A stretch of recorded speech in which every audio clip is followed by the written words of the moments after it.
Ja som svoju kariéru začínal ako zdravotník, teda už počas vysokej školy na zdravotníckej univerzite som teda pôsobil v nemocnici, v praxi a potom teda po škole nejaký čas som strávil v klinike.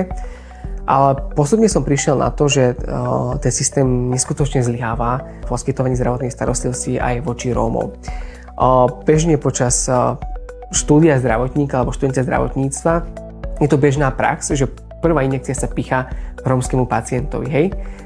Prvá operácia, pri ktorej človek asistuje, je pri rómskom pacientovi. Je to bežná prax slovenských nemocníc a bežná prax slovenského vzdelávania.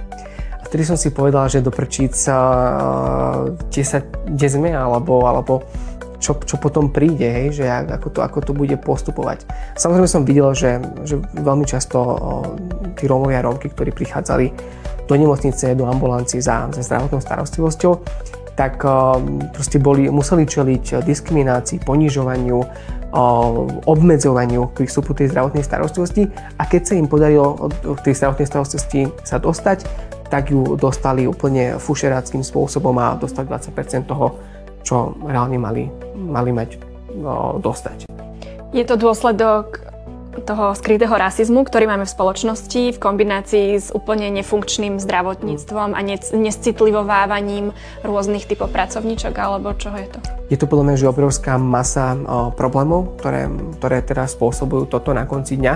Samozrejme je to aj problém systému, ktorý je úplne nepripravený na prácu s ľuďmi z iných komunít a tu nemožno hovoriť len o rómskych komunitách, ale dnešní zdravotníci vôbec nevedia poskytovať starostlivosť vietnamskej komunite, moslimskej komunite. Vôbec nie sme žiadnym spôsobom citliví a pripravení na to, že tu príde klient, ktorý bude potrebovať tú starostlivosť dostať rovnako kvalitnú, ale možno trošku iným spôsobom.